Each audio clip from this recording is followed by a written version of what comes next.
अमृतसर, अप्रैल 1919 चिलचिलाती दोपहरी थी। सूरज की किरणें जलती हुई थीं, लेकिन शहर में एक और आग सुलग रही थी। न्याय की, आजादी की।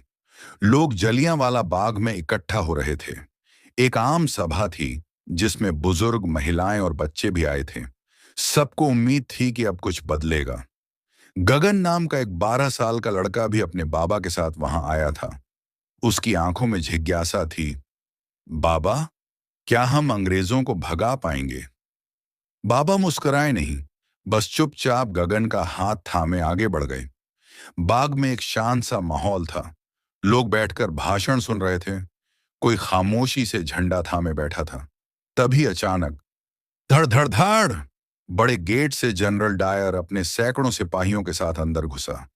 कोई कुछ समझ पाता, इससे पहले ही गोलियों की गूंज बाग में गूंजने लगी। फायर! कोई चेतावनी नहीं, कोई माफी नहीं, बस गोलियां, चीखें और खून। गगन सहम गया। चारों तरफ अफरा तफरी मच गई। लोग भागने लगे, लेकिन बाग के दरवाजे बंद थे। बाबा, बाबा, चलो! गगन का हाथ छूट गया। बाबा ने उसे धक्का देकर एक कुएं की तरफ धकेला। गगन, कूद जा!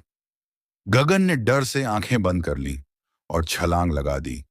पीछे से गोलियों की आवाज, लोगों की चीखें और मिट्टी पर गिरती जिंदगियां। कुछ देर बाद बाग में खामोशी छा गई। सिर्फ दर्द की सिसकियां बाकी थीं। गगन कुएं में छिपा रो रहा था। उसकी आंखों में अब सिर्फ सवाल थे। क्यों? बाबा कहाँ हैं? बाकी लोग कहाँ हैं? अगली सुबह गगन को किसी ने कुएं से बाहर निकाला। उसके कपड़े खून से सने थे, चेहरा धूल और आंसुओं से ढका। वह बाग की तरफ देखता रहा, जहां एक दिन पहले उम्मीदों की भीड़ थी। आज वहां सिर्फ लाशें थीं। उसे कुछ समझ नहीं आ रहा था, लेकिन उसके भीतर कुछ बदल चुका था। अब वो डर के साथ जी नहीं सकता था।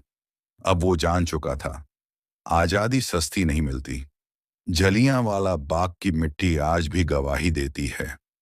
उस मासूम गगन की, उसके जैसे सैकड़ों बच्चों की, और उन सब की जो सिर्फ आजादी का सपना देखने आए थे और हमेशा के लिए सो गए।